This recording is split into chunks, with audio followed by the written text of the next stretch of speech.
Romeo, Romeo, wherefore art thou, Romeo? Sorry, Dad, how old's this sad weirdo supposed to be? The maid be 13, my sweet. Yeah, 'cause I'm 13. Exactly. I thought it might be fun to hear my Juliet spoke in her true voice before a middle-aged man with 2 half coconuts down his bodice gets hold of it. I don't say stuff like this, Dad. I'd sound like a complete turnip. Yes, dear. 'Tis thy sweet and youthful timbre I would fain hear, not the monosyllabic series of grunts that passes for your conversation. Oh, what? Ugh. I take the view that having my romantic ingenue say, what? Shut up, Romeo, you're so weird. Shut up, I hate you, would be slightly less effective than mine own timeless poetry. Timeless is the word, as in feels like goes on for bloody ever. You've never given it a chance. You've only seen Henry VI, Part 1. Part 1? What, you mean there's more? I mean, don't take this the wrong way, son, but God, I was bored. I thought I was actually outside my own body watching myself die. He sat there cracking his nuts in the quiet bits. I tried to shush him, but he would not be shushed. He's a stubborn man, your father, William. A stubborn, common man. Which is why you married me. Posh birds love a bit of rough. I married beneath me, and now you've done the same, William. And what's that supposed to mean? It means that he was 17 and he got a scheming little 26-year-old tithe farm milking slap up the Duffington, that's what. Oh, you think you're so posh, Mary Arden. Like you ain't sewn into your winter knickers like everybody else. I'm trying to work. I've come from London to hear Sue read my Juliet. Well, I'm not happy, Doll. Burbage pays you as an actor, not a writer. It's fine. I've sent word to the theatre that the 2 tunnels which lie beneath the bridge be blocked. Pardon? The 2 tunnels which lie beneath the bridge be blocked. 2 tunnels beneath a bridge? Anyone? Nose, my loves, nose. I've told Burbage that my nose be snotted and I would not work this week or next. But why didn't you just say nose? It's what I do. Now, Susanna, again. Right, if I have to. Romeo, Romeo, wherefore art thou, Romeo? Dad, nobody talks like this. It's poetry. Sometimes I regret teaching you to read. I do think it could be a little less flowery, love. I mean, why doesn't she just say, where are you, Romeo? Because, my love, it doesn't mean where are you. It means why are you, Romeo? That's a bit weird. Yeah, Romeo's just his name. Well, exactly. Juliet is saying, why are you a member of a family that I hate? People will definitely think you mean Romeo, where are you? That's what I thought it meant. Yeah, I did too. It's bloody obvious. I think, to be clear, you're going to have Juliet say, Romeo, Romeo, why are you called Romeo? A member of a family that I hate. That'd do it. Although, if I was being really picky, Romeo's just his Christian name, isn't it? And that's not the issue. It's his surname that's the problem. Well, yes. Actually, I was sort of hoping people wouldn't notice that. Think they might. Duh. So you think she should say, Montague, Montague, wherefore art thou Montague? No, because that'd sound like she's lost her cat. Oh, my God, Mr. Shakespeare, it's brilliant, timeless, deathless. The most tragical history of Romeo and Julian. Oh, yes. That should be Juliet, obviously. Romeo and Julian was but a working title. Early exploratory stuff. It meant of nothing. Yeah, right. What? Well, come on, Master. We live in the same house. I've heard you reading out your sonnets, especially 1 to 126. Those poems are about a platonic hierarchical relationship. God's naughty etchings. Why does everybody presume that just because I write 126 love poems to an attractive boy, I must be some kind of bechambered hugger-tugger? Juliet is an utterly amazing part. Yes, I really think I've got her voice. You have. She's perfect. The real challenge will be to find an actor to do her justice. Master Condell was quite brilliant as Queen Margaret in My Henrys, but I fear he'd be too old to play the ingenue. On the other hand, I don't want a boy. These downy scrotumed squeakers lack depth. Pardon, Kate? Leaping amphibian caught in the ruby pipe, which starts with a swallow but knows naught of birds. Pardon? I think he means, have you got a frog in your throat, but you can never be sure with him. I'll get it, as if anyone else was ever going to. Yes, Bottom, or alternatively, I could get it and you could write a play and use the money you earn to pay me. Except, hang on, no, that wouldn't work because you can't read or write. So perhaps our current distribution of labour is the sensible and equitable one. That's just mean, that is. What? Oh, I was hinting that the answer to your Juliet dilemma could be... Oh, Kate, don't go there. Lady acting is illegal. Besides which, girls can't act. Just as they cannot practice law, cure the sick, handle financial matters, or stand for any office. But no woman has ever been allowed to try any of those things. Because they can't do them. God's bodykins, Kate, what's not to get? Now, please, forget this nonsense and let me focus. It's not Juliet I'm worried about, it's Romeo. I can't seem to get a handle on him. His character eludes me. Master Robert Green is without. Rob Green, who doth hate my gutlings.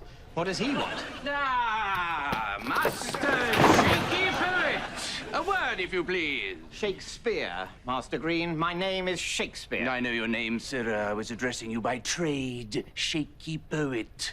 Just as I would address a house builder as Master Builder or a ship's carpenter as Master Carpenter. And what would you call a bear baiter, Mr. Green? Master Baiter.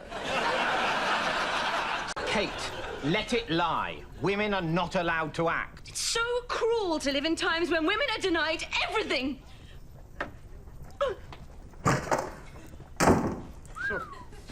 Birds, eh?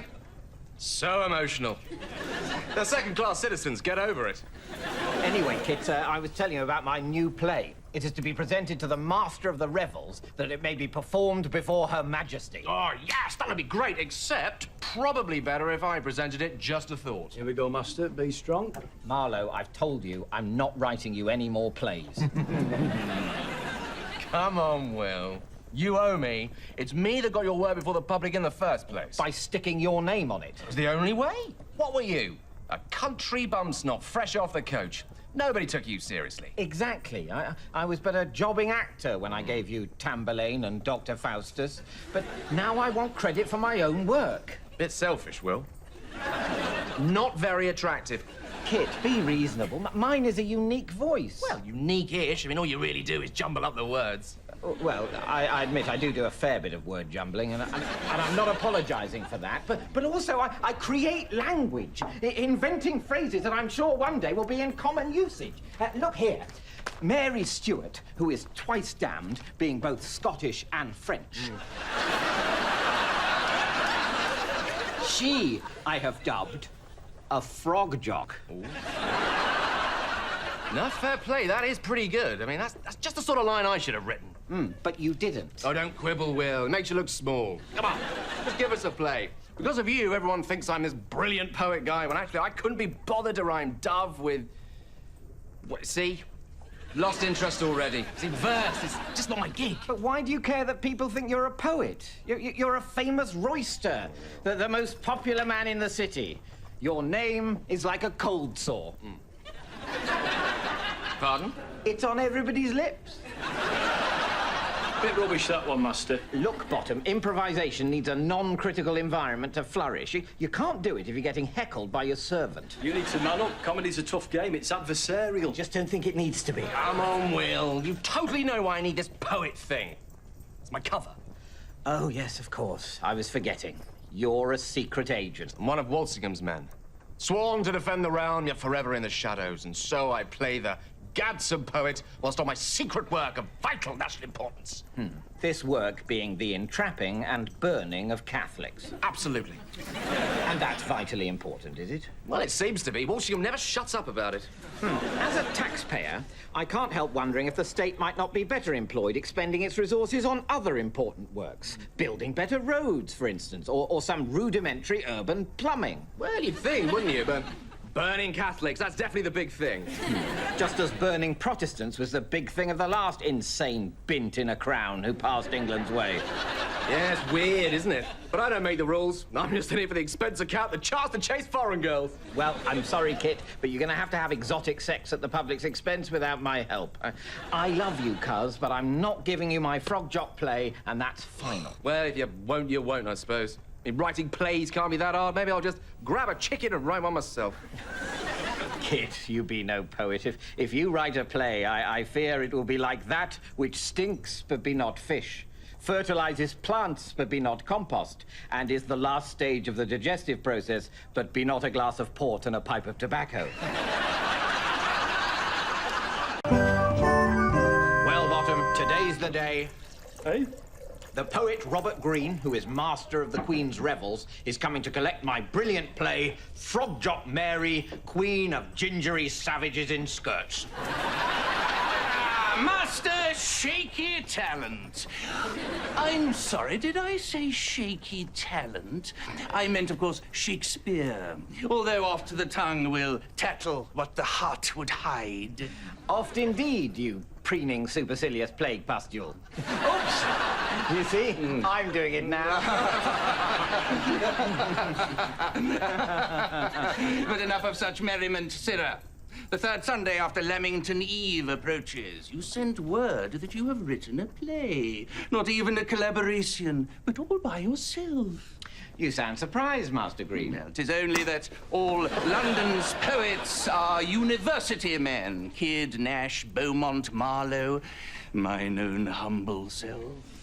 Whilst you, sir, are a country bumsnot, an oik of Avon, a town school sputty-grotty.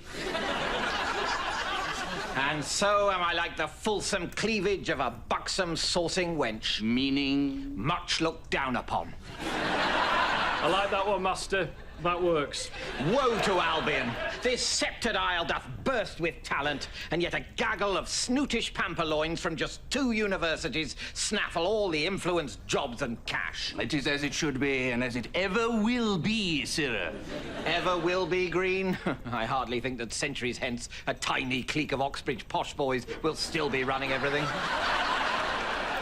Come now, the appointed day approaches. I would fain have sight of your play to ensure the Queen's person be not offended. Offended? My play is a eulogy. Liz will love it. If she sees it.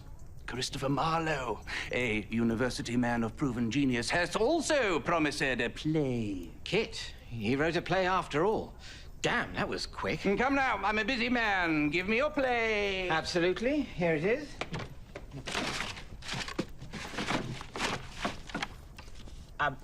I have it, but I thought I might drop it off later. Later, sirrah. Why later, pray? Just want to give it a final polish, you know, dotting I's, crossing T's. At Cambridge, we tend to dot our I's and cross our T's as we go along. I still have a few days. But a few, sir. The Queen has taken to her bed with a chill. She wants this play to cheer her up. And she shall have it. Good day. It's gone! My play, it's gone! Oh, no! Oh, no! Whoa! We must search every inch of this room. Bye.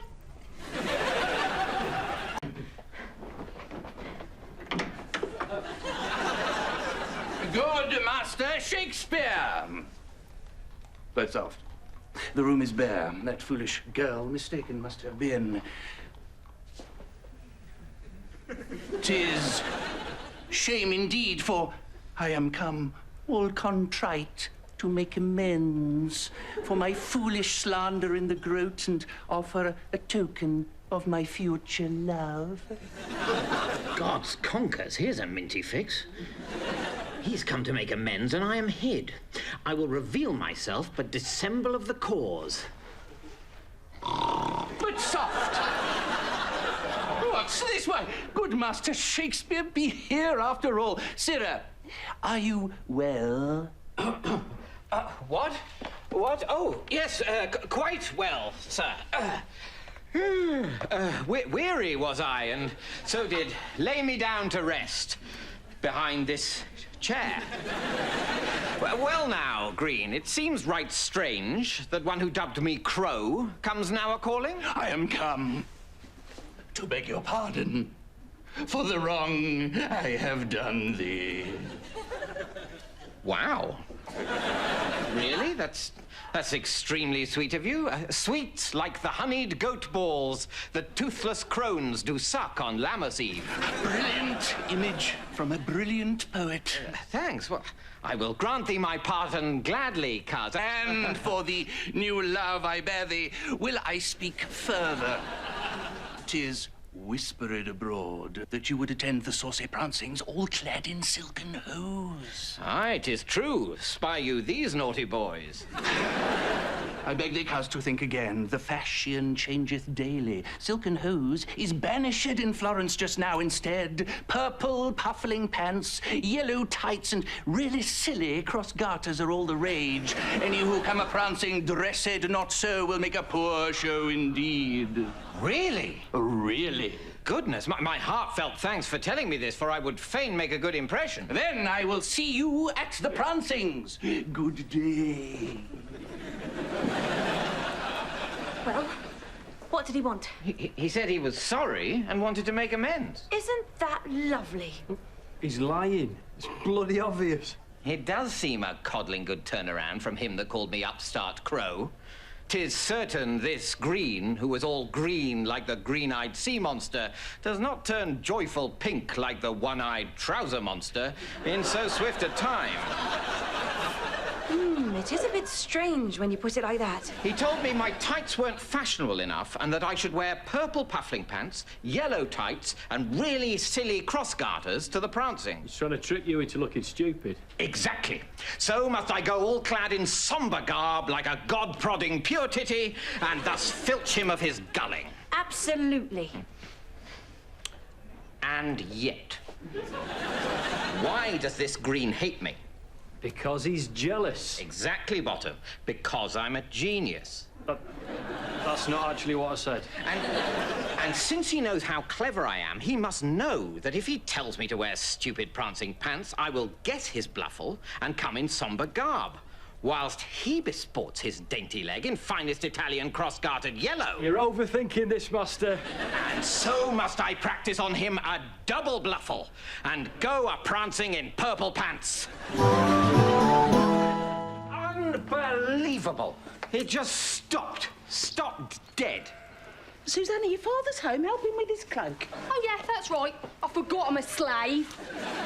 What stopped, dollface? The coach. We were just pulling into Leamington Spa when it stopped, barely 50 yards from the post house. No explanation, no apology. He just stood there for a day. I mean, why? Just why?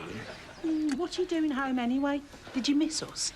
I mean, not your mother, obviously. You're not insane. I can hear you, Anne Shakespeare, and you're a very common woman. To tell the truth, wife, I've had a bad review and must put on a really good show, so... Oh, we might have just the thing, William. Go on, John. Tell him your idea. Idea? Dad? What idea? Don't listen to him, love. He's a nasty, jealous old arse-mongle. It seems to me you've made quite a success of yourself with your ready wit and uncanny command of language, but you're not that bloody clever. I'm as witty as you are, easy. I'm wondering where we're going with this. He wants to get in on it. Don't you let him. You want to write plays, Dad? No, not plays. I hate your plays. But you're not just a playwright, are you? You're also a poet, a wit, and an all-round smart-ass. The raconteur husband. In Paris, they say raconteur, which is French for smart-ass. And I was thinking we could do it together. Together? Like a sort of double act. You, the famous, witty, successful son. Me, the grumpy old dad, who's unimpressed by your success and fashionable ways.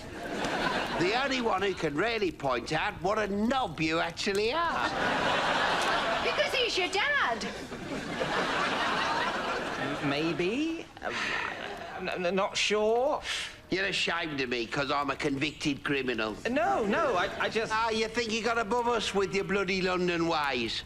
But I fear you'll never truly be accepted by the cock-snobbled folderols on account of the fact you're a turnip-chomping country bombshankle. Not so, Father. As you well know, I'm invited to Lord Southampton's saucy prancings, and you don't get more cock-snobbled than that. On which subject, wife, I need new tights. It seems to fit the fashion. I must come all attired in purple puffling pants, yellow tights, and really stupid cross garters. You must stitch them for me. And how am I to afford the material? Why, from what remains of the shilling I did give thee last time. Well, spent it. Spent it? On what? On what? On what, mate? I've got a bloody cottage to run and a family to raise, that's what. I'm having the roof thatched, the chimneys are being swept, I've had the rat catcher round to do the beds. Hamlet's wooden tooth needs revarnishing, and I bought a ferret for Judith's hair to eat the nits. I paid off the witch accuser, so he won't accuse me and Susanna of being witches, even though I think she might actually be a witch. Oh, God, Mum, that's so funny. And I bought the twins lovely new outfits for the May Day stupid dance. A beautiful purple doublet and hose for Hamlet, and a lovely yellow dress for Judith. Dad, you came back. You're going to watch our Melody dance. We love our new clothes, and thanks to this wonderful, colourful ribbon. Look, kids, it's bad news. You're not going to watch us? Actually, it's a bit worse than that. Yes, well, not a bad journey. Thanks for asking. Only half a day late. Coach crash at the Watford Turnpike. What wasn't the crash that delayed us? Amazingly, the local watch cleared that up with some efficiency. No, it was the fact that all who then passed must slow to a snail's pace to gawp at the wreck. Why do people do that? It occurred to me that there be good and bad in all of us, and they be in constant conflict. I've been toying with a soliloquy on the subject. What do you think? To gawp or not to gawp? That is the question. Whether it is nobler to ogle at a coachman squashed under a dead horse, or take arms against the urge to perv, and by opposing, feel a bit better about oneself. What do you think? Might be useful somewhere? I like the structure. Hello? I'm here. Returned with news of ever more success in London. My poetry is much noted. Oh, I know all about your poetry, Will Shakespeare. She found the sonnets, Dad. You're so crap, you really are. The sonnets? But surely she couldn't read them. She made me read them to her. Why did I teach that girl to read? Hoist am I by my own socially enlightened petard. I never thought a son of mine could be so base. It's my own fault for marrying beneath me. The only thing beneath you when you got married was the bloody floor woman. You didn't have a pot to piss him. Who's this dark lady, Will? Dark lady? Is there a dark lady? Oh, you know right well there's a dark lady, forsooth. Nobody says forsooth anymore, Mum. It's medieval. Oh, the dark lady in the sonnets. Yes, Will. The lady in the sonnets. The dark-eyed woman with the thick black hair you seem so fascinated with. Well, perchance 'tis thee, Anne, for you have dark eyes and raven hair. In a certain light. Good poetry is never direct or literal. The imagery should be oblique. Read me those bits we marked, Susanna. Your love is as a fever, frantic, mad with evermore unrest. Yuck, Dad. I mean, seriously, just yuck. Is that about me, Will? Are you frantic mad with restless love for me? Is this really a proper conversation for the front parlour? Mary, your husband's taking a dump in the front parlour. It's raining. An Englishman's home is his privy. Are you having an affair, Will? No, I swear, honestly, truly. You do hurt me with these churlish suspicions and bring to mine eye that which, though 'tis water be not drunk, and though 'tis salted be not cod. What? Tears Tears, girl, tears. Yeah, Dad, I know you mean tears. I'm just, like, aghast. Look, they can't all be gold. It's work in progress. Wife, please. I am a true and faithful husband. No other tufted lady grotto than thine hath given good shelter to the stranger in the purple helm that doth enter upstanding strong, but departs a limp and shrunken weakling. I'm actually going to be sick. My wife, Anne, is very angry with me because I've written 154 love poems to people who are not her. God, women. I mean, they're so bloody sensitive. I know. The point is, Kate, how can I put it right? Well, I suppose the first question is, do you still love Anne? Yes, definitely. I honestly do. Ignorant, illiterate milkmaid though she be. It's just that after 13 years, I'd really like to lie with someone else. Duh. I'm not going to. I'd just like to. A lot. A really, really lot. Poetry helps me deal with these unworthy urges. I grab my trusty nib, my wrist starts to fly, and within a few strokes, relief pours out of me.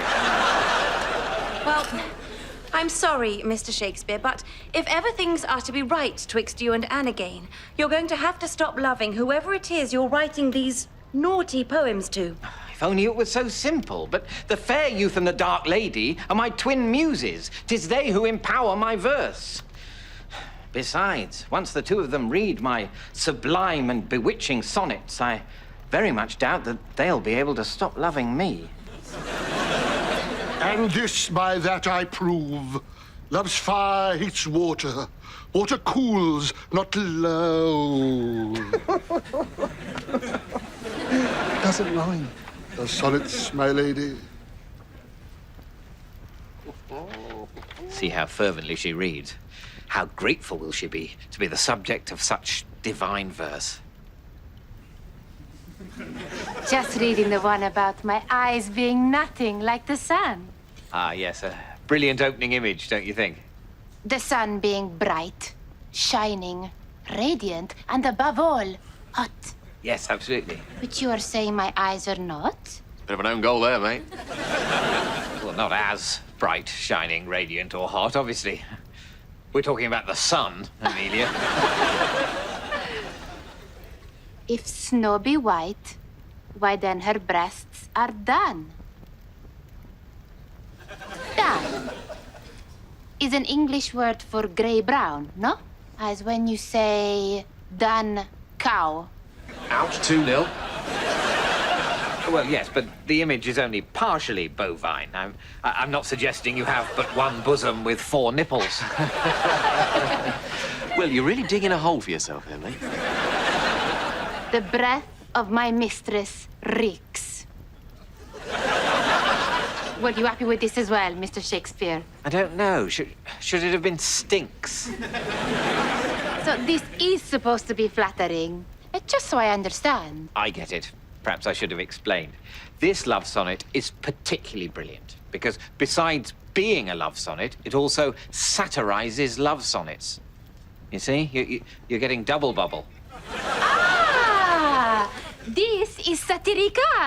Yes, conventionally, love sonnets are ridiculously flattering. They make absurdly overblown claims for the beauty of their subject. Well, we wouldn't want that, would we? Exactly.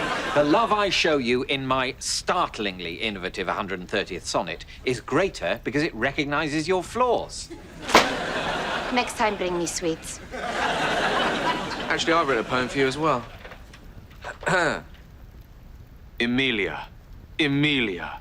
By God, I'd like to feel ya. At last, a poem with a proper rhyme.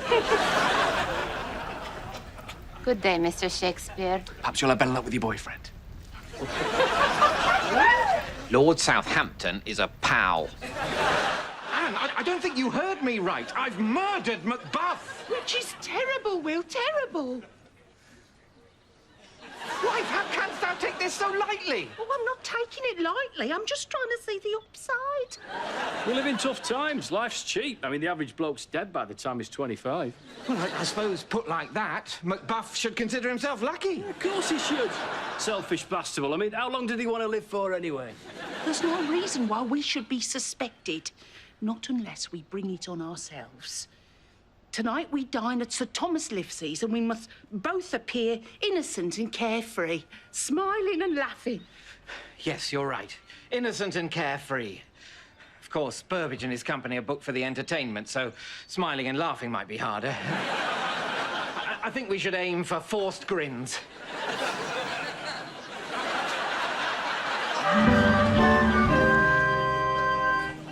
Telling you, it's time to take some risks. Push the boundaries. Mash it up, yeah? But, Kemp, we have given Gamma Gertin's needle at every private engagement for over 30 years. Oh, hello. What are you not getting? Gamma Gertin's needle is old. It is therefore, by definition, crap. Oh, it's very harsh. World's moved on, mate. Little thing called the Renaissance. Heard of it? We've got to challenge the form, do some proper clowning. God's sake, Kemp, all right, just talk us through it again. Commedia dell'arte, mate. Cutting edge. We'll do a Lazzi. Lazzi? Oh, yeah, sorry. Forgot. You're English. You don't know about new comedy. It's a pre-agreed scenario around which we'll improvise. Improv what? Improv, mate, yeah? Going with the flow, yeah? Picking up the ball. Free-forming. Finding the comedy, ooh, in the moment. But I don't need to find my comedy. I know exactly where it is. I simply take my inflated pig's bladder. I drop it on the floor. I stoop to pick it up. Mr. Condell kicks me up the bum shank. I go, ooh, he says... Oh, master, now thy eyes be as red as thy face. And the whole room explodes in merriment. Yeah. Sorry, mate, but people don't want jokes. They want attitude. We'll do a famous Latia the Fly. It's brilliant. I'm only going to do it if you stop laughing that laugh. Can't, mate. Sometimes it's the only way I have of expressing the breadth and depth of my comic instincts, so live with it, yeah? Well, now, Mrs. Shakespeare, Lady Livesey and I are most happy to welcome you to our mansion. Oh, yes. It is splendid to be dining with the gentry, Sir Thomas, now that my will is advancing in the world. Kit Marlowe, whom you know, of course, will be joining us. He's just finishing a French lesson with our governess. And we have another guest come in refuge from the plague, Robert Greene. Green? Here? He gave you a poor review, did he not? Yes, he did. He called me upstart in his groat's worth of wit. I am honoured indeed that a great poet like yourself remembers my poor slander. After all, I only studied classics at Cambridge University, whilst you, great Hermes, did reading and adding up at Stratford Bumbling School. I care not for your slanders, Green, although methinks a better title than a groat's worth of wit would be to take wit, subtract 2 greens, and add a call for silence. I do not follow you, sir. Why, you, sir, are Robert Greene, so 2 greens is W. Take W from wit, and you have but it. A call for silence is a very sh, and add a sh to it, and you have a groat's worth of what you write.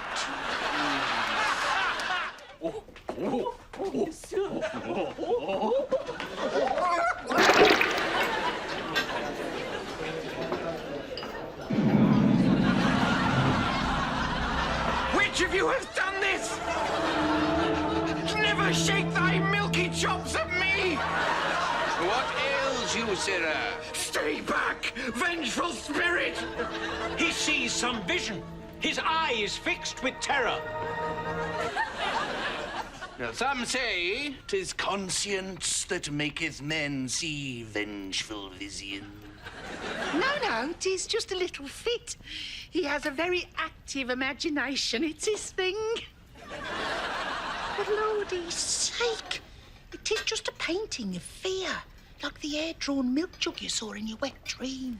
Look, wife! Look! God save us all! Sorry I'm late. Slight accident. The chef says the curd puddle will be another half an hour. You all right, Will? Look like you've seen a ghost. Boogity boogity. Methinks I see a chance to rid myself of this unctuous oik. Well, if pudding be delayed, then let us have our show. Bring on the players.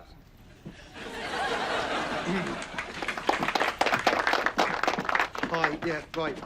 Hello, hi. We're going to do something a bit different, yeah? It's called a Latia. It's commedia dell'arte. Oh. It's cutting-edge comedy from Italy, where I've performed and won several awards. Just saying, so... right, Punchinella, servant to Pantalone, see. My master comes. Well, our servant, I wonder if we shall have any visitors today. Oh, go and see who that is. Anybody there? Not a fly, sir. Not a fly. Loving it? Yeah. It's Italian, see? Proper comedy, so... Go and see who that is. Anyone there? Again, sir. Not a fly. Not a fly. Yeah? Yeah? Keeping up so far? Yeah? Not too challenging or groundbreaking, is it? So, yeah, fine. This time I shall go myself to... Yeah, right. Right, this is the funny bit, yeah? This is where it gets really good, right? And if you don't love it, well, your problem, so...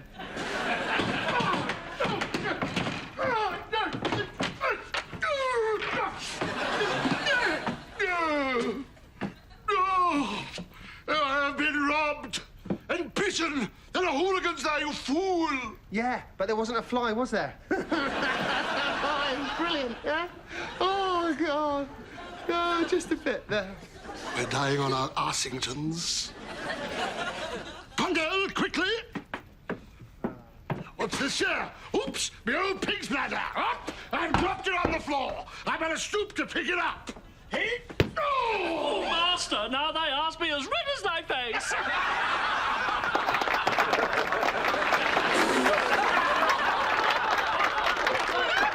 This is wrong. This is so wrong. Not under any circumstances discuss your feelings. Not discuss feelings? What do men talk about? Sex, beer, and sport. And on the subject of feelings, if a rehearsal begins, do not cry at the sad bits. And if blood sports be suggested and a pack of dogs be set upon a tethered goat for fun, you must cry, kill, kill, not, but he looks so sweet, why do we have to hurt him? And, of course, there's a most important factor of all in pretending to be a man. What's that? I must ne'er be seen to perform a multitude of tasks all at the same moment. For 'tis a fact well known that men cannot perform a multitude of tasks all at the same moment. Actually, that's a fundamental misunderstanding on the part of you girls. In fact, men can perform a multitude of tasks all at the same moment. We just prefer to sit around drinking beer. So, Master Shakespeare, we come, as promised, to discuss plans for our new theatre. And who's this? Cuthbert, my secretary. A young fellow who would make a life in the theatre. What, you bunch of hugger-chuggers? Anyone get any minge last night? Boo, hey, I love minge. Seems a very pleasant fellow, Will.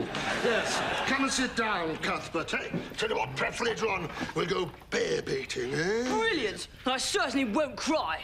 So, Will, as you know, the god-prodding purity it is in the city of four-star company beyond London's walls. So we plan to build south of the river in Southwark. Yes, England's first purpose-built theatre. Think of it, Burbage. We're actually inventing the form. Absolutely. It falls upon us to lay the very foundation stone of theatre architecture. So, a playhouse. What is it? A big space for people to stand in. Yes, that's a good beginning. Yes, what else? What else? Stage at one end, probably. A stage, for certain, a stage. This is so exciting, and since our building will be only for the production of plays and not also for boozing and bear baiting, as has been the custom to date, there's no limit to the effects we can install. Traps, drapes, screens. With such devices, great battles and mighty tempests can be presented. Yeah? But really? Not sure. Do you have an observation to make, Kemp? Just saying, but battles, tempests, bit dated. Wrong thing to say. Don't care. Said it now, so. Dated, Kemp. Not gonna lie. All that shouting, all that, oh, I'm a king and my army's all dead. That's not relatable. That's not interesting. And what do you suggest? Well, instead of setting the big scene in a battle, why not set it in a King's Counting House? In an office? Observational, see? Minimal is the new epic. Yeah? Instead of having heroic characters struggling with war and murder, they could all be really ordinary and worried about really tiny things like, ooh, did you use my quill? Oh, was that your quill? Well, yeah, that was my quill. It's got my name on it. Oh, sorry. Well, you can borrow it, but if you ask, maybe. Please respect my stuff. That sort of thing. It'd be brilliant. Do shut up, Kemp. We must consider the auditorium, too. We'll need a toilet, methinks. Will's plays be very long. Very, very long. Incredibly long. Like mad long. They're not long. A bit long, Will. Yes, we'll definitely need a big trench out the back to piss in. And numerous closeted stalls for the ladies, 20 or 30, I'd say, otherwise there'll be a queue. The ladies?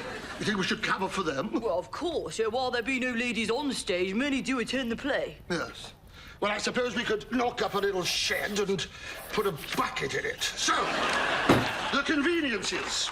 A 20-yard pissoir for the men and a single bucket in a cupboard for the ladies. Mr. Burbage, a single stall. Surely you could see that at times of greatest traffic, such as the interval, a large queue will form of angry ladies with their legs crossed. Remember, Sirrah, that what we design here today will set the pattern for theatres across future centuries. So, the investment's sorted. I'm off to the Red Lion. Burbage is conducting preliminary auditions for my Juliet, and if I'm not careful, he'll choose the wrong boy. Oh, Mr. Shakespeare, let me try again, please. Kate, I've told you, in order to be a girl, you must first be a boy. Give me another go. Give me some hints. I just need to get deeper into character. Well, all right. Supposing we go to the tavern where the new American potato tuber be served, diced into batons and fried. Oh, God, I love them. Aye, all men do. Women also. And here, Kate, lies the rub, for without care you will be exposed. How so, Mr. Shakespeare? When the diced potato tuber be offered, do not refuse to order your own, only then to steal it from another's plate. Oh, my God, I so do that. For then we'll all at table know you are a girl. I'll be so careful. Will you also lend me another suit of clothes so they don't recognize me from last time? All right, but we have to hurry. Kate, you must decide. I can't. Every garment from the wardrobe has been hurled upon the bed, and yet you still claim that you have not a single thing with which to robe yourself. Full, round, and plumpish all do make me look. But, Kate, can't you see this is a case in point, as with the dice-fried tuber batons? Girls can't stop being girly. 'Tis at the very core of their nature. A man would simply grab the first pair of puffling pants to hand, give them the sniff test, and if they be not actually rotted with his dung, shove them on. I've only ever owned a single pair. I've had these on for 15 years. You must decide. All right. Which do you think? These or these? Those. So you hate these? You think I look full, round and plumpish in these? No, you asked me, by Jehovah's nostrils. You forced a choice upon me, and then you turned that choice into a slight. Was ever there a thing so girly? This is impossible. All right. I'll go with these. Finally. And actually, for what it's worth, I think you look very nice in those puffling pants. Yeah, right, as if I do not. You're obviously lying.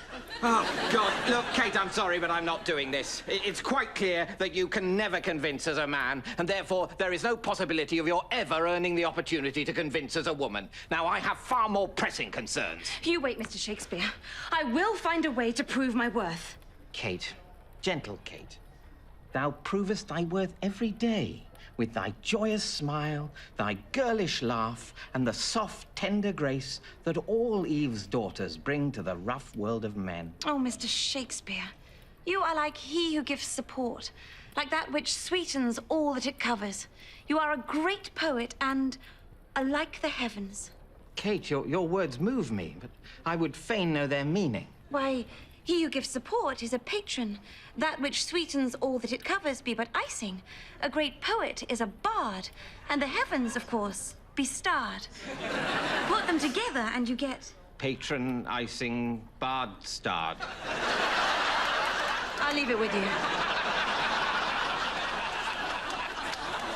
God, her and her women's emancipation stuff. Yeah. Talk about having a dice-fried tuba baton on her shoulder. So, here we go again. Application to the Ancient College of Heraldry for a Shakespeare coat of arms. I don't know why you're bothering. We tried this years ago and got nowhere then. Ah, but I was broke then and I'm not anymore. Well, Will ain't. Money talks and it's gonna say, John Shakespeare, gentleman. Glaring contradiction in terms, though that may be. If you really want to be a gentleman, you could start by not constantly fussing about with your dangling tackle. He hangs on to it while he's talking to people. I'm like, please, just die. I have a bit of a fossick. It's not a crime. One of the few things you do which isn't, Dad. Why waste our money on trying to make that dirty old goat posh? Because his shame reflects on me, wife. I am the most divinely gifted poet in Christendom, and yet because I'm also the son of the dodgiest geezer in South Warwickshire, all the other snootish poets do laugh at me and call me the Oik of Avon. Brilliant! But this is England, and so spurious, unearned social status will polish even the most stinksome Turdington. By which, of course, I mean you, Dad.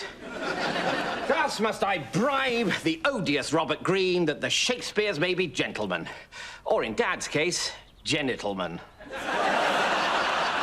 Give it up, Mr. Shakespeare. You will never win a coat of arms. Your family be turnip-chewing country bumshankles without influence or connection. I doubt if you have so much as dined with a single person of rank or education in your entire life. 'Tis true, Master Green. Never did I dine with folderols, nor ever sup with pamperloins. But I do have £5.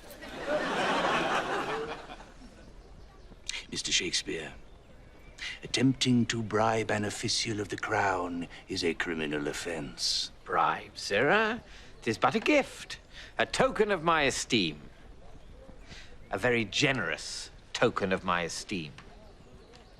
In which case, I accept it with thanks. Application denied. The door is behind you. Good day. Unbelievable! The lickspittle nincombunion kept my money and gave me nothing! And him a gentleman. Who'd have thought it? Such corruption! To cheat a man offering an honest bribe. I can scarce credit it. Can you credit it, Kate? What? Sorry, wasn't listening. Caught up in my new book, Sir Walter Raleigh's latest biggie. The discovery of the large, rich and beautiful empire of Guyana with the relation of the great and golden city of Manoa, brackets, which the Spaniards call El Dorado, close brackets. Catchy title. Isn't it? I just can't get enough of these thrilling accounts of adventure and discovery. Queued all night for this one, got it signed too, which, incidentally, Sir Walter charged for, which I thought was a bit off considering without us, he'd be nothing. Sorry, without who, Kate? Us, his fanaticals. We made him. This would be a man who, among other things, established the first English colony in North America, named Virginia for the Queen, and brought potatoes to these shores. Yes, that's right. And you made him. Absolutely. Kate, it'd be a man's achievements that raise him up. Fame itself is ephemeral. It'd be like the tasty snack that a fond mother packs for the eager schoolboy against the hunger of the long afternoon. What? Gone by lunchtime.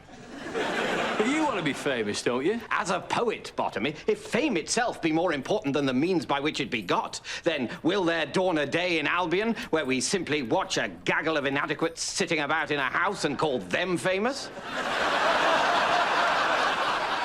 I think that could actually be quite an interesting social experiment. It might start out that way, Kate, but it would soon degenerate into a fatuous game of who bonketh whom. Just off to Mr. Green's dinner party, Kate, but I wanted to drop Othello's hanky back. Oh, no problem, Mr. Shakespeare. I've had quite a few prezzies since then. A bead necklace, a hollowed-out gourd, a potpourri of scented leaves and berries contained within the dried scroting sack of a defeated foe. Hottie's so romantic. A hottie? Oh, yes, 'tis my pet familiar for him.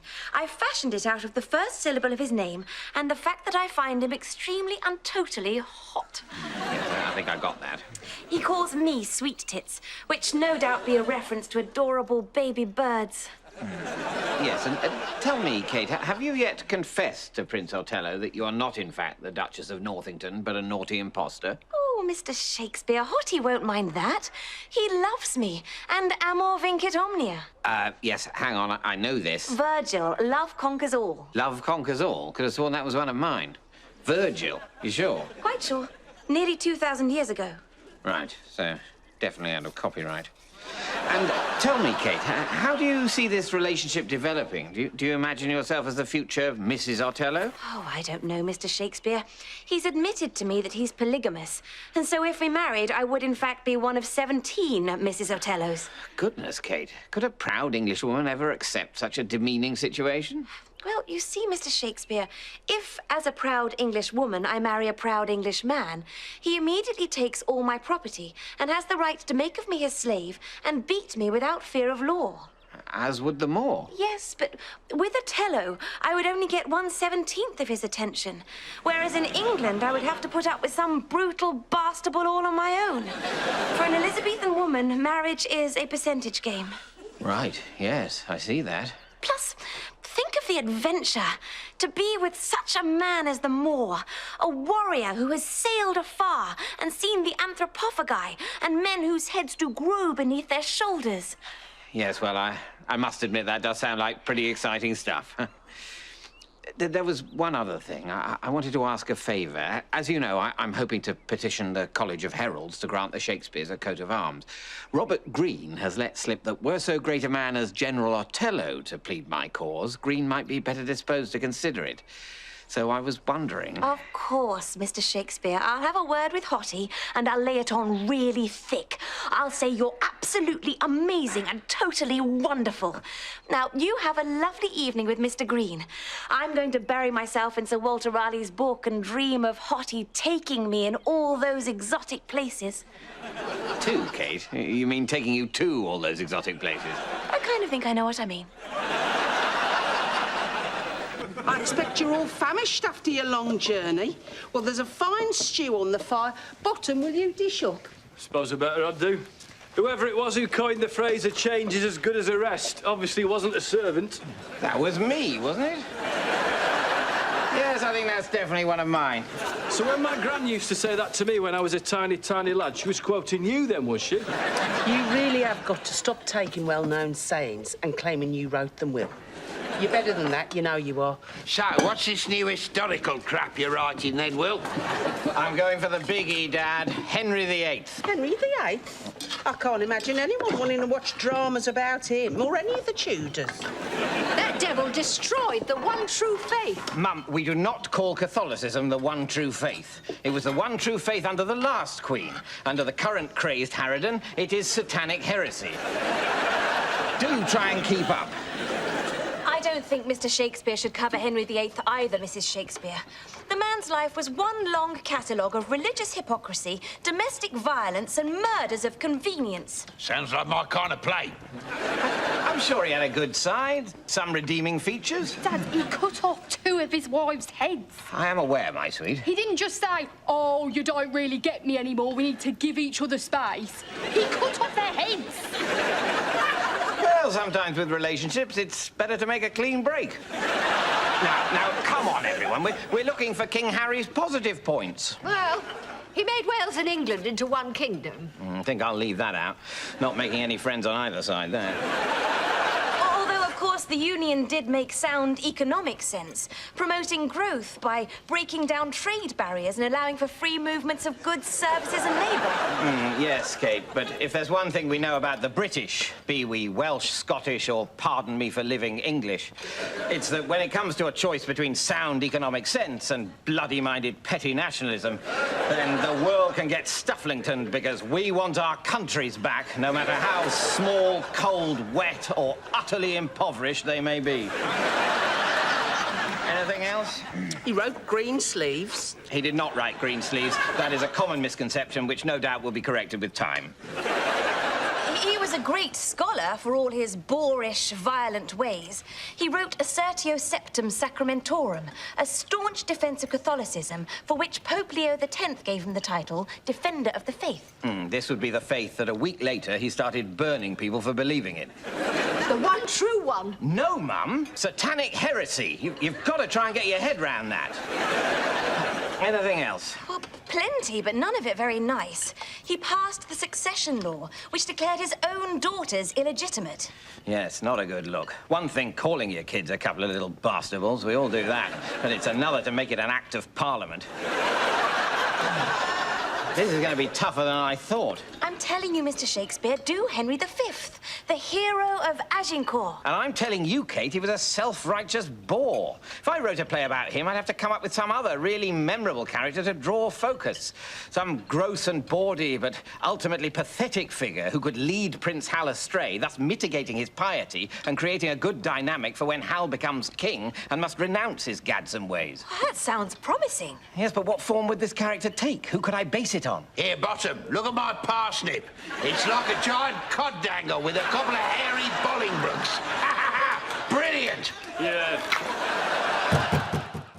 Supper, if you please, Shakespeare. Sir, an agent of the Crown has lodged himself in this house. You must leave at once. Never. The road is dangerous and the night is wild. I shall leave early on the morrow. But fear not, till then will I keep to my room and be absolutely silent and discreet. Yes, you must. Apart, of course, from celebrating midnight mass later. What? Send supper to my room? I'm Gertrude, a very sinful woman, and am come under cover of darkness to visit a gentleman in this house. Good. Excellent. I must say, the Stratus tarting slaps are smartened up. Bottom, take this young lady up to Mr. Marlowe. No sooner said than done. Now, that is one of mine, isn't it? You can't claim to be inventing the entire English language. Can't I, Botsky? Watch this space. Now, take Miss Gertrude to Mr. Marlowe. Let's hope she can keep Kit busy all night and the two of them make enough of a row to cover a midnight mass. Oh, by the way, Shakespeare, this evening a certain member of the local gentry will be visiting to take communion. What? The Lady Gertrude is expected tonight. What? Send her up when she arrives. I'll hear her confession in my room. I'm Gertie, a very sinful woman, and I'm come under cover of darkness to visit a gentleman in this house. Ah, Lady Gertrude. I've been expecting you. Come to my chamber and we shall have a divine service. Oh, that's what I'm here for, kind sir. No! You object, boy? Wrong Gertrude. First, I would speak with you of my deepest and most shameful thoughts. Ooh, loving that, yeah. Bit of dirty talk does it for me. Fire away. And if my sins be too great for forgiveness, then must I verily be flagellated. Not normally my scene, but I don't mind experimenting a bit. And finally, must I be brought to a state of ecstatic grace. You and me both. Right, let's get to it. Kit, you got the wrong tarting slap. This one's yours. Well, then who's this? Mine. And Anne's. We've become Swingletons. You know what goes on in boring country towns. We're all at it.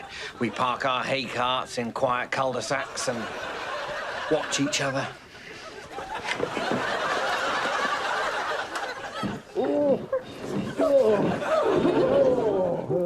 Et Filius, et Spiritus Sanctus. Amen. Looks like you got away with it, Master. Kept them both busy. Yes, but it was close. We nearly delivered a Catholic noblewoman to a government agent and a lowly tarting slap to a crazed religious zealot. Well, I've turned some tricks in my time, but that ancient doddering old arsemonger was the weirdest. He just wanted to serve me wafers and wine and talk Latin to me. Still, whatever turns them on. The price is still the same. A copper penny.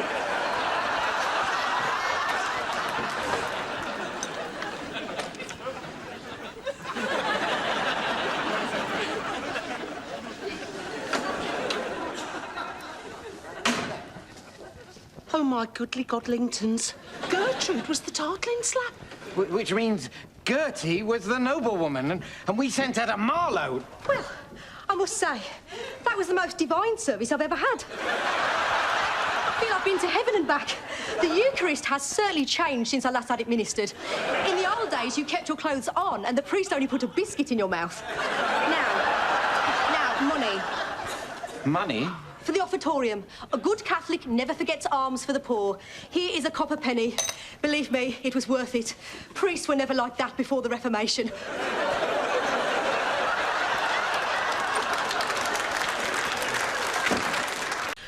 How can this be? I feel my pulse quicken and my boobingtons do palpitate most mightily. 'Tis very madness. And yet, when he practices the sweet words of romance, I do totally find myself going diddly-doo-dah. They're doing a lot of talking to themselves, which in my experience means things are going to start going very wrong. Kate. Babes. Bambina. See? I love you. Like the wild pig, I long to snuffle your truffle. Can I hope that you love me? Yes, yes, I love thee too. Result, and yet late tonight I must to Verona. My ship awaits. Hi, Sirrah. 'Tis against such a day that we have studied here in our little Verona. I, your Contessa, with a noose always at your service. Pardon? She means me. Right, yes. Absolutely. Bit of a leap. Anyway, right now I must to the tavern, there to meet my sidekick, Valentine, but I shall return tonight for one final farewell. Until tonight, gentle Christopher. Please call me Kit. I am your Kit. Oh, such irony. I, your Kit, must get off when all I desire is for you to get your Kit off.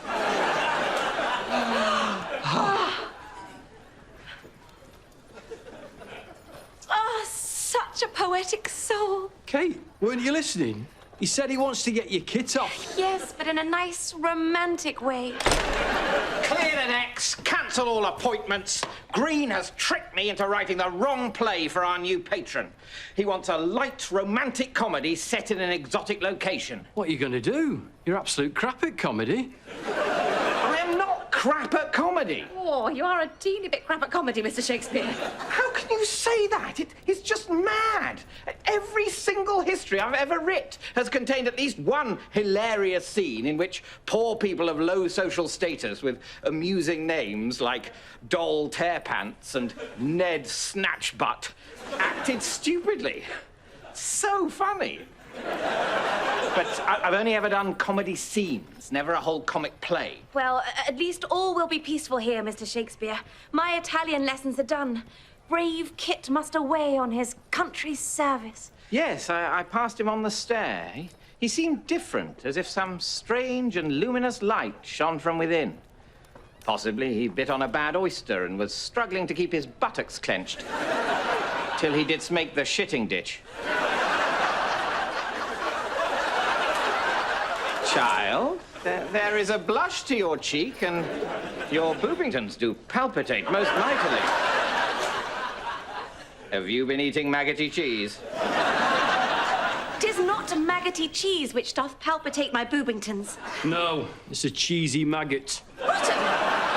Tis not so. She's only gone and got all diddly-doo-dah over Mr. Marlowe. Kate, can this be true? Be you diddly-doo-dah over Mr. Marlowe? Yes, and he is not a cheesy maggot. He's just a bad boy who needs a good girl. And what's more, he's diddly-doo-dah over me.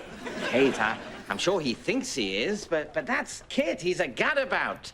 Like the newly discovered American hummingbird that doth flit from bud to bud, spreading wide the soft, damp petals, plunging deep its beak and lapping full fervent at the nectar within, using its curiously long and agile tongue.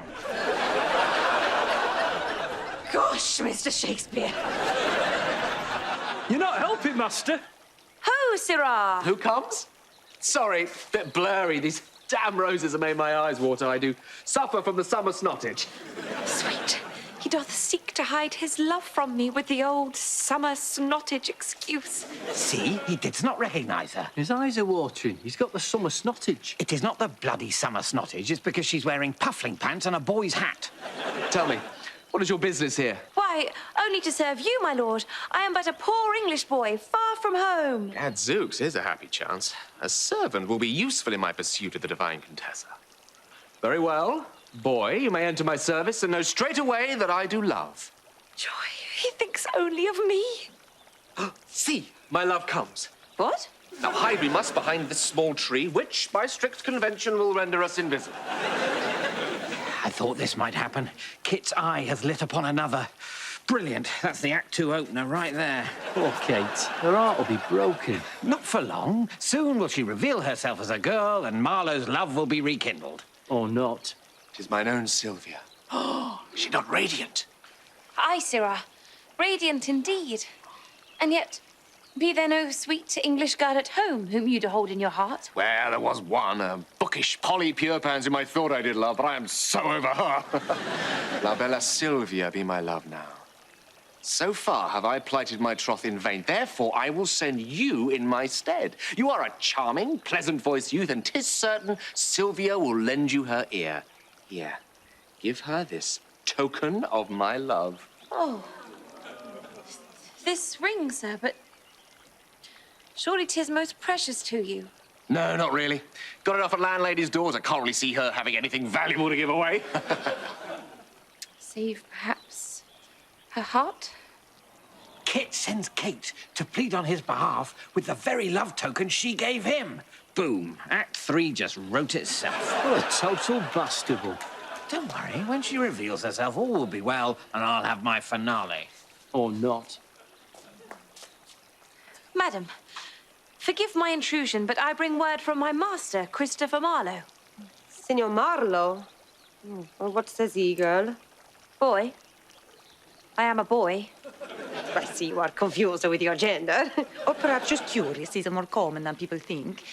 Well then, boy, trapped in a girl's body. What a message have you for me?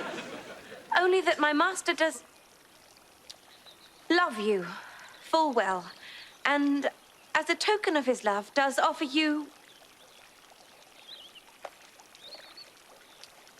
this nipple ring, which didst pierce the nipples of his forebears. Zoons. This lad doth have the very gift I gave Kate. It is Kate. Come in disguise, the better to be near me. And I've just sent her to declare my love for Sylvia. Awkward? You go tell your master that both of my nipples be already pierced with finer jewels than this, huh? Besides, I do love another. My Valentine. And I love thee. A second lover. Brilliant. I'll certainly use that. And now will Kate reveal herself. You were right to spurn Marlowe, Contessa. For once, he did love me. See how she does shake out her hair most ravishingly. Now will Marlowe love her once again. Kate, I've been a fool. Forgive me. Boom. Textbook stuff. I predict a double marriage. Or not. Sylvia, will you give me your hand? Yes. Kate, will you give me your hand? Yes. What did I tell you? The English foreplay, I've heard of this. Summon the priest. Bring the candles, burn the incense, let the twin weddings begin. Except no laughter. I thought you said play it for laughs. I said comedy, mate, not laughs. Laughing is anti-comedy. I don't want to be told when to laugh. Other people's laughter isn't telling you anything. It's just an innocent expression of collective jollity. Collective jollity? What's collective jollity got to do with comedy? Comedy should be exclusive and elitist. If everybody gets it, then what's to get? The joke. And there's your problem right there, Burbage. In comedy, jokes are worse than laughter. Mr. Burbage, halt rehearsals. I've had the most brilliant idea. A way to uplift and inspire, to fill our theatre with joy, to move people so much that they tell their friends and perhaps even return a second time themselves. Oh, do not jest, Will. For word of mouth and repeat business are the holy grail of the theatre owner. For such things we would sell our souls. Then pop your soul in a bag, mate, and I'll take it with me. Because I've got the answer. Music. Music? Oh, dear, well, you really have lost your touch. We already use music, had you not noticed? We strum our lutes at the beginning and we blow our pipes at the end. And from what I've heard, Condell, you blow a few pipes in the interval too. Whoopsie-phobic or brave and edgy? You decide. He's doing his laugh again. I thought you said you didn't like laughter, Kem. Group laughter, mate. Everyone laughing together. That's never right. But solo laughter, or me laughing very loudly and intrusively at something that nobody else finds funny, that's the mark of a comic genius. Excuse me, I'm trying to tell you my brilliant idea. I didn't just mean music at the start and the finish, Burbage. I meant throughout. For add music to theatre. And what do you have? Theatrical music? Yes. No. Musical theatre. Oh, my God, I love it. Love what, Condell? Mr. Shakespeare has scarcely begun to explain himself. I don't care. I love it anyway. Just those two words, musical theatre. They speak to my soul. Of course they do. I'm talking about a play with songs. What's not to love? Everything. Let me think this through, Will. Are you suggesting that we find somebody to write songs to fit your plays? Well, I thought that at first. You know, work with a composer on an original score. But then I thought, no, we need guaranteed hits. Lots of them. And how do we get those? By using songs that are hits already? Yes, by St. Bernard's buttered balm cakes. Yes, I'm on fire today. First, I invent the original stage musical, and then instantly make it obsolete by inventing the greatest hits musical. Talk me through the detail.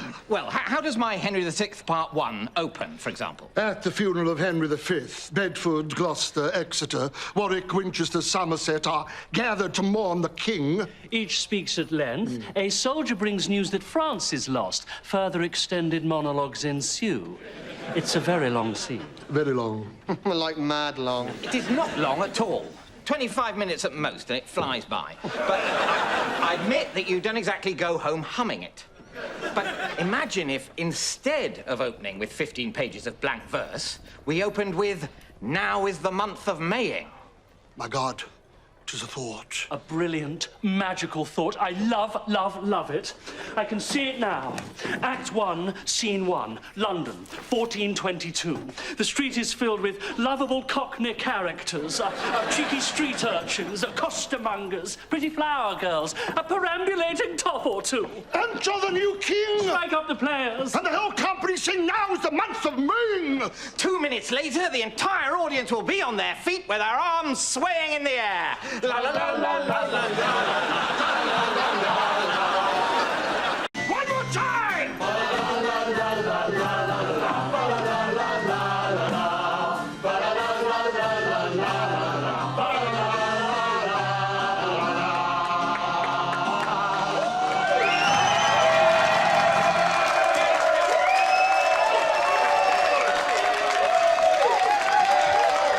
More ale, Miss Lucy. Preview was a smash. They loved it. They certainly did, Mr. Burbage. Everyone says they are going to go again and again. You should do an African musical next. My people have wonderful music using polyphonic ostinato, also call and response choral rhythms. You could do a story about a lion cub who can't wait to be king. Can't really see people wanting to watch a story like that, Lucy. Besides which, the theatre is full.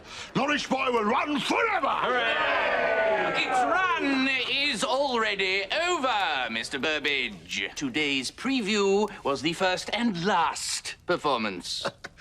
Just how do you intend to stop us, Master Green? Why, by abusing my power and my position, of course. All men crave social status, particularly lowly artists.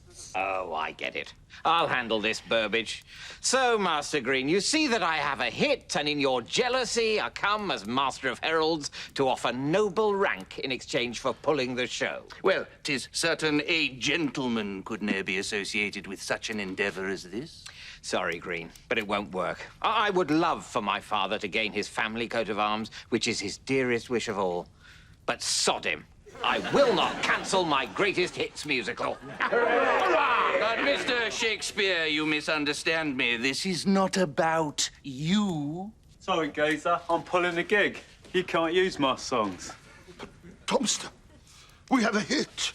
Surely there's nothing that a rocking and a roistering popular music star wants more than a hit. Well, there is one thing, Mr. Burbage, and fortunately I was able to recommend to the Queen that he gets it. Was I not, Sir Tommy? Very nice, very tasteful.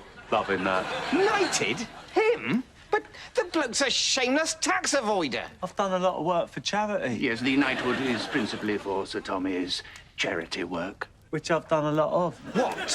What bloody charity work? We never get told, do we? A couple of posh galas for the orphans. The occasional sumptuous dinner for the starving. So you've been knighted for avoiding tax and showing off. Yes, I think that is generally considered to be the proper heraldic process. God, I hate this sceptred bloody isle. Sir Tommy understands the ways of the world, Mr. Shakespeare, because, you see, he is a gentleman. Something nor you nor your father will ever be. Good day. I just want to make music, man. Well, canst not let the theatre go dark. We'll be ruined. Well, we could just do the play straight, with lengthy monologues instead of songs. I suppose we have no choice. But what would you call it? A comedy of mistakes, misunderstandings, and coincidences. Basically, it's just a comedy of errors. Errors? Oh, I like that. That's good. I'll use that. A comedy of mistakes, misunderstandings, coincidences, and errors. Brilliant. Finish your great teen romance, Mr. Shakespeare. Let me be your Juliet. No, Kate. Quite apart from anything else, I just don't think the public wants to see a love story. Certainly not one like your Two Gentlemen of Verona, where the hero brazenly cheats on the heroine, and yet you have her marrying the handsome Bastable anyway. I needed a happy ending. Well, it might have been nice if it had developed out of plot and character instead of simply being nailed on at the end. If Faith the maid is right, I did just nail it on at the end. I canst only hope that the verse with which I nailed it be so obscure that future generations, trusting in my genius, will just think they're being stupid and have missed something. Look, I'm sorry, Kate. I know you want to play Julian. Juliet. As I said, Juliet. And I would love to see the play performed, but as you know, it's a work in progress. I've got my double death ending, but much else remains unwritten. For instance, I need a lot more lines for the amusing nurse. No! Don't do it, Master. Less lines. Trust me, Kate read me a bit. The nurse really gets on my nerves. She could be getting a teeny bit irritating with her endless clucky-duckiness, Mr. Shakespeare. Which is why she needs more lines. You know my rule, if you're in a comedy hole, keep digging. I'm not going to do it now. It's a romance, and I can't risk a kissy-wissy, gropey-pokey load of sopply old Mushington right now. My next play must be a smasheroo. You know my dream. To be recognised now and for all time as indisputably the greatest writer that ever lived, and to buy the second biggest house in Stratford. Exactly. That's it, in a nutshell. In a nutshell? What's that mean? Oh, 'tis just one of the numerous inspired phrases which I am wont to coin, and which I'm confident will enter the common idiom. Well, good luck with it in a nutshell, because I think it's stupid. I mean, you couldn't really get anything at all inside a nutshell, because they're very, very small. And also full of nut. Close in the name. Your observations, Bottom, are neither here nor there. Is that another one? Yes, just invented it. When it comes to language, the world's mine oyster. In fact, I'm so clever, I could end up with too much of a good thing. Maybe you should stop now. Can't. They just pop up all of a sudden. But give the devil his due. There's method in my madness. Really, stop it. Why? 'Tis a foregone conclusion that they'll leave you bedazzled and in stitches, and before long you'll be demanding more with bated breath. The world's your oyster. Why would that be a good thing?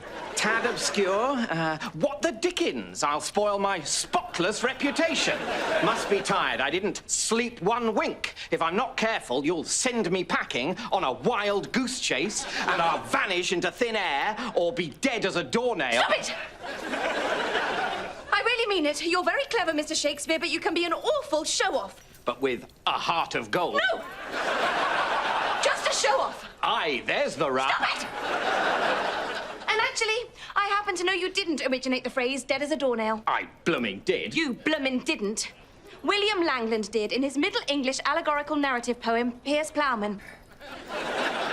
Faith, the bothersome girl is right. Filched have I some of my finest phrases from prior sources and common usage.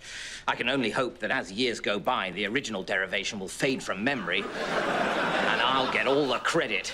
We're in Padua, and Lucentio wants to marry Bianca. Beautiful, sweet, obedient, and, of course, as hot and steaming as a fresh cowpat in a frosty meadow. I must say, I like her. My kind of girl. You don't think it might be nice to give her a few tiny extra elements? What elements did you have in mind, Kate? Oh, I don't know. A character, maybe? A personality? Kate, you weren't listening. I told you. She's mild, sweet, obedient, and hot. How much character and personality do you want? Must say, you're onto a winner here, mate. Cool Lucentio falls for hot Bianca and marries her. Perfect plot, job done. Let's go to the pub. Oh, but I'm not finished. That's not all of it. You got enough, mate. Quit while you're ahead. That's what I keep saying. You do this all the time. Overcomplicate things. Come up with a perfectly nice plot of boy meets girl, boy gets girl, and then you ruin it with all your usual rubbish of mistaken identities, absurd coincidences, supernatural interventions. People not recognising their own lovers because they're wearing tiny, tiny masks. It's just daft. Actually, I think Mr. Shakespeare's plot be already too complex. Really, Kate? How so? I've scarce begun it. Well, boy meets girl, boy gets girl. Why not just say boy owns girl and leave it at that? Perhaps displaying your leading lady alluringly clad and in a cage. Actually, that's not a bad idea. Look, I don't need a new idea or a new plot, complex or otherwise. I've got a plot, and it's brilliant. Lucentio loves Bianca. But Bianca has a sister, Catherine, who be all that Bianca is not. She be bold, assertive, opinionated, feisty. Can I play her? No, Kate. So, of course, no one would dream of marrying her. Well, obviously, you'd have to be insane. Thus, Bianca and Catherine's dad declares that none may marry sweet Bianca until he's offloaded Bolingbroke-busting Catherine. Now, this is good. Enter Lucentio's pal, Petruchio. A charming but feckless fellow. Loving him already. He needs a fortune, and he doesn't care who he marries to get it. What a rogue, my kind of guy. He offers to take Catherine and commences to break her spirit by starving her, refusing her clothing, and depriving her of sleep for days on end. That's perfect. And does Catherine cut this pervert's throat in the night with a rusty knife? No, she allows herself to be happily broken and is soon hilariously agreeing with everything her husband says. I have a lot of fun with that. Driven to a compliance bordering on dementia, Catherine accepts that the sun is the moon and that an old man is a beautiful young maiden. That's going to get a big laugh, that. Bossy Burgo's raving tonto. Love it. I'm chuckling already. Anyway, Lucentio marries Bianca and Catherine marries Petruchio, and at the wedding, the reformed harridan delivers a lengthy monologue about women being obedient to men. What, there's even a moral? Oh, I don't know how you do it, Will. Yeah, I've got to say, it's a winner. It'll be your most popular comedy yet. Mr. Shakespeare, please do not write this appalling story. Too late. Did it on the coach from Stratus. Burbage has it now. It's called The Taming of the Shrew. Oh, best title ever. End of. I have invented a new phrase, Mr. Shakespeare, especially for you. Really, Kate? That's very flattering. Yes, it is. For you are strong as if made from chain, exciting like a pageant. You have risen up from nowhere as if a city on water. You are a guiding light and the very heart of a man. Your words move me, sweet Kate, but I would fain know their meaning. Why, mail is made from chain, a pageant is a show, the city on water be naught but Venice. The light that guides is a star, and the heart of a man is his soul. Put them all together and you get... Mail, show, Venice, star soul. Did you have a good journey, love? Astonishingly, no. Didn't get to sit down till Leamington Spa. You gotta get there early if you want a good seat. I know that, Dad, and I did. 3 hours early, and I got a lovely seat at the back by a window, and mark this, there sat none beside me. I put my cloak and pork pasty upon the adjoining place, avoided all eye contact as others boarded, and my ruse worked. Despite the coach being passing full, I myself had room to spare. A double seat? Aye, ma'am, a double seat is indeed such stuff as dreams are made of. But soon did it become a very nightmare, as the hour of our departure comes, and yet we do not move. We sit and we sit. Now come travellers who would have missed this coach had it left upon its hour. Coachman, bar the door, I shouted. These travellers have missed this coach. The fact that it is still here is a technicality. Quite right. You have to make a fuss in this world. But I fussed in vain, Mum. The shabby grotling just grinned at me through toothless, rotting gums as first one, then another tardy traveller crowded in upon us. My coat and pasty were soon challenged, of course. Is anybody sitting there? Why do people ask that? Yes, actually, there is, but he's invisible. Of course nobody's sitting there. That's the whole futtocking point. And so you had to shift your pasty? Yes, while a girthsome yeoman who appeared to have eaten a turd omelette for breakfast crushed himself against me and began to scratch inside his codpiece. And still the coach doth not depart. Now we are jammed together like two boobies in a bodice. The stinksome bumshank of an unwashed peasant be in my face, my pasty knocked to the floor, which the dangle scratcher picks up for me using his dangle-scratching hand. So that now I cannot eat it, but must still thank Itchy Dangle for his kindness through clenched teeth. And I don't suppose any explanation was given. Why would there be, when imposing arbitrary inconvenience on the travelling public is the sworn duty of all who administer Albion's transport infrastructure? But it moved in the end, son. I mean, you're here, aren't you? No, Dad. It did not move. For finally, there comes a voice. This coach has developed a fault, and we must needs abandon it. Another awaits behind. So now you see the satanic conclusion to my tale. Suddenly, having been first on... Oh, my God, you're last off? Yes! A perfect storm of transport horror. I waited 3 hours to get a good seat, and now the mooching hooligans who should have missed it are first in the new queue. Well, you should have said something. I did say something. Coachman ho, I shouted. Those who boarded last must do so again. Lock the new coach until I, who was first, can enter. And did he? Yes, he did. Except, no, he didn't. He just laughed and all made merry at my expense as I struggled on last and the door was forced closed behind me with my arsing cheeks caught in the gap. God, I hate this sceptred bloody aisle. So, the Capulet Ball. Tybalt has departed in disgust. Romeo, fearless in his enemy's house, spies the exquisite Juliet across the room. Instantly is smitten. The gadsome youth has found true love. Their eyes meet. He approaches her. He takes her hand. The world stands still. He speaks. Congratulations. You've been pulled. The line, Kemp, is, if I profane with my unworthiest hand this holy shrine, the gentle sin is this. My lips to blushing pilgrims ready stand to smooth that rough touch with a tender kiss. Yeah, and my line's better. Kemp's line was rather more succinct. Yours is a tad obscure. Oh, very obscure. Like mad obscure. It's not obscure at all. It's as clear as fairy snot. Romeo sees Juliet's hand as sacred, like a shrine. He says if she's offended by his touch, she should imagine his lips are two visiting pilgrims and let him kiss it better. You're joking. That's what it means. That's amazing. I had no idea. Nor me. Juliet coquettishly replies, Good pilgrim, you do wrong your hand too much. For saints have hands that pilgrims' hands do touch.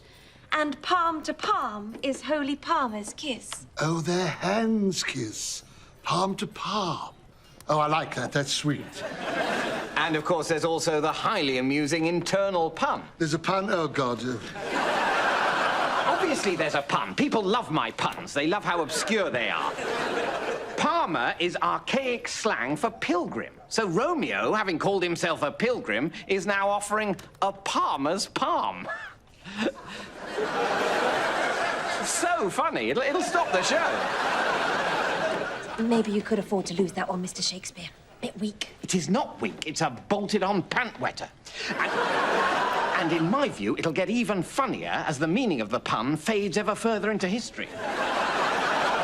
Now, proceed. Romeo asks, Kemp. Have not saints lips? And Juliet teases back. Aye, pilgrim. Lips that they must use in prayer. She's flirting, saying, naughty boy, you should use your lips for prayer, not kissing. Yes, I think I got that one. Then Romeo says, oh, then, dear saint, let lips do what hands do. They pray, Grant thou lest faith turn to despair. No, you've lost me again now. I must confess, I did start to glaze over. Oh, for God's sake, Romeo is praying for a kiss, and if Juliet doesn't grant it, he'll lose his faith. So Juliet teases. Saints do not move, though grant for prayer's sake. A holy saint isn't going to be giving out kisses even to answer a prayer.